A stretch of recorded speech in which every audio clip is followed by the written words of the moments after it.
Aujourd'hui, j'aimerais te parler de la honte et de l'orgueil de demander de l'aide. Plus spécifiquement, ça va être l'aide pour avoir du succès dans le monde des rencontres. J'ai envie de te parler de ce thème-là parce que j'ai vécu une expérience récemment. Je parlais à un homme dans mon Messenger, puis il m'a dit une phrase du genre, tu sais, faut-tu être rendu bas pour demander de l'aide en ce moment? Puis, tu sais, ce genre de truc-là. C'est pas exactement ça qu'il me dit, mais c'est ce thème-là que je vais aborder aujourd'hui. Puis, c'est quelque chose qui revient souvent. Tu sais, beaucoup d'hommes vont avoir honte d'être dans mon groupe Facebook.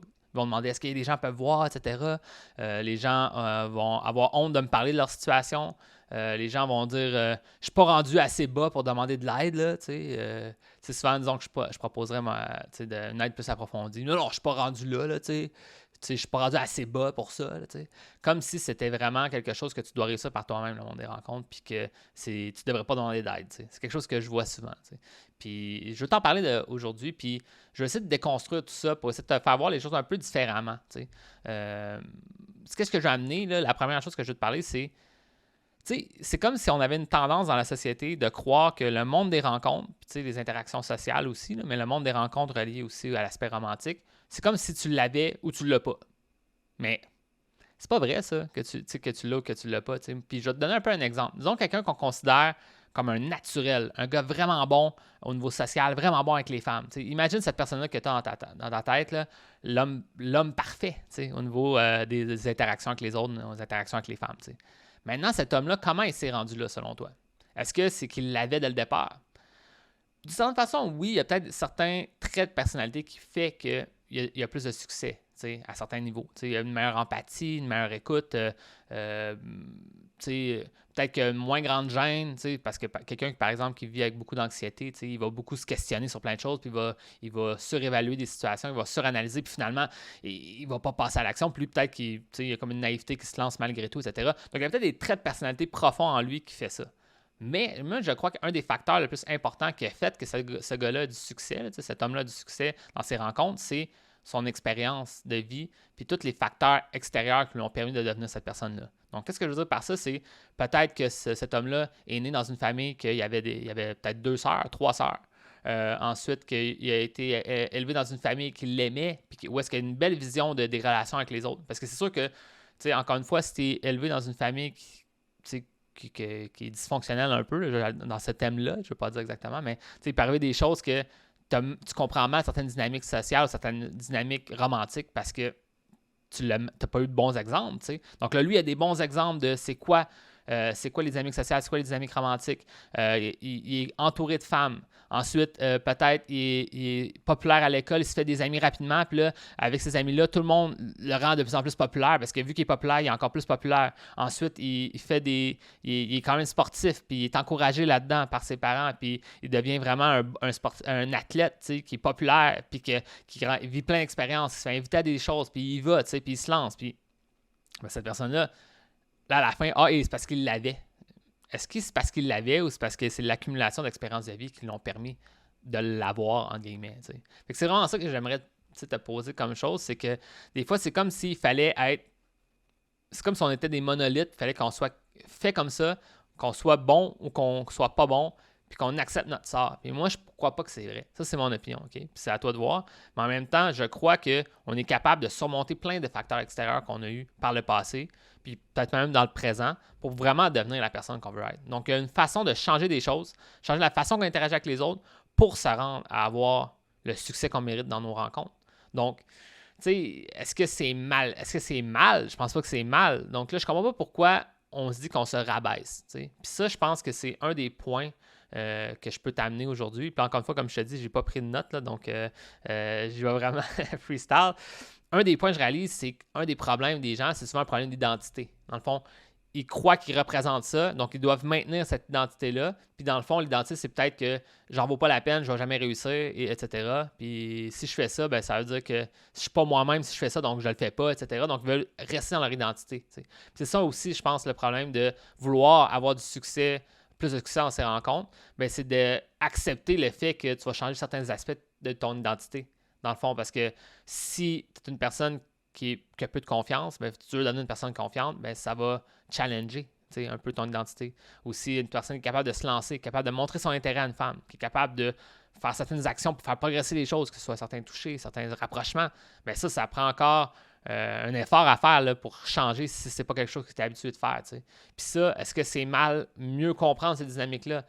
Je pense que non. T'sais. Donc, au final, ce qu'il faut réaliser, c'est, moi, je crois, en tout cas, que peut-être des fois, les gens s'offusquent contre les coachs ou les experts du monde des rencontres qui veulent te donner des conseils, qui veulent t'aider. Pourquoi les gens s'offusquent contre ça?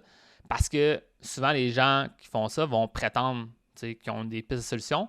Puis les gens vont dire, ben là, c'est pas juste à donner des conseils qui changent la situation. Puis comme tu crois tout savoir, arrête de donner des conseils. Mais en même temps, c'est parce que c'est quand même la prise d'action qui fait la différence. Je suis totalement d'accord avec toi. Mais en même temps, il y a tellement de choses à savoir pour prendre une meilleure prise d'action que ça peut valoir la peine d'avoir l'information. Donc, oui, pour avoir plus de succès dans le monde des rencontres, ça va être de vivre plus d'expériences, d'apprendre tes expériences. Mais maintenant, apprendre tes expériences, il y a une façon d'apprendre des choses à l'avance, dans le fond. C'est avec quelqu'un qui a de l'expérience, quelqu'un qui peut te montrer quoi faire. T'sais.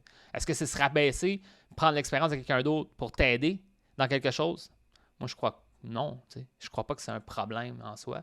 Puis c'est ça, je pense que les gens font pas. T'sais.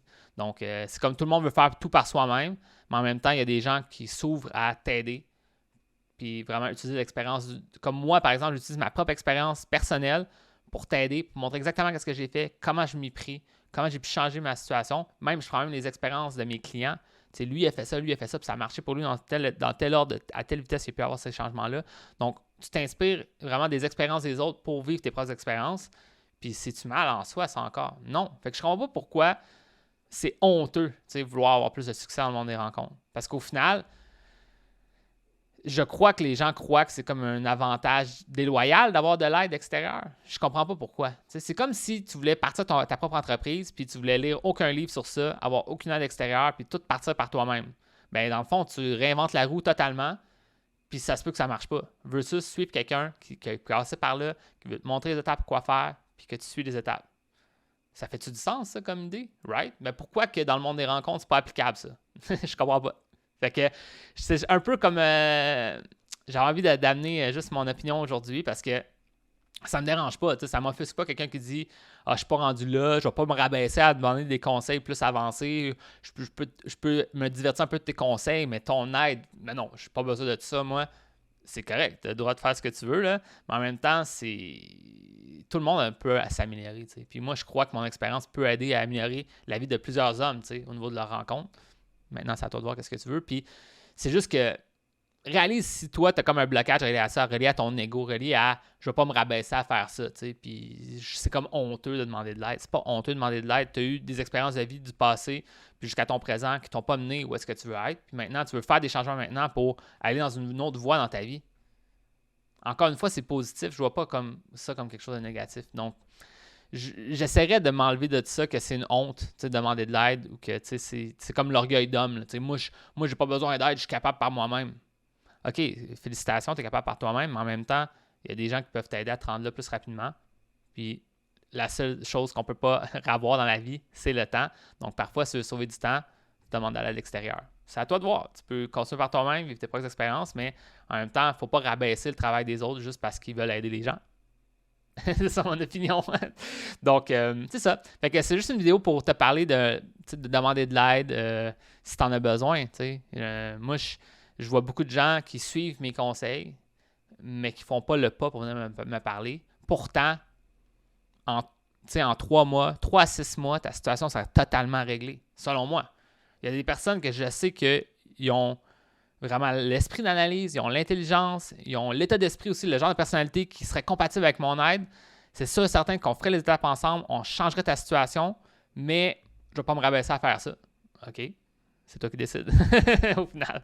Donc, c'est ça que je vais te parler aujourd'hui. Maintenant, si tu aimerais ça justement avoir cette aide-là plus approfondie, viens me voir. Je pourrais t'expliquer comment ça fonctionne. Je vais t'expliquer vraiment la formule là, de mon accompagnement. Puis, je pourrais peut-être t'aider à changer ta situation. Qui sait? Donc, arrête d'être orgueilleux. Arrête d'avoir honte de demander de l'aide. Puis, viens me parler. Puis, en fait, j'ai un petit dernier point. Si tu as une question à propos du monde des rencontres en ce moment, viens me voir. Je vais la noter. Puis, je pourrais faire une vidéo sur ça dans le futur. Donc, sur ça, je te dis bonne chance. On se voit dans une prochaine vidéo.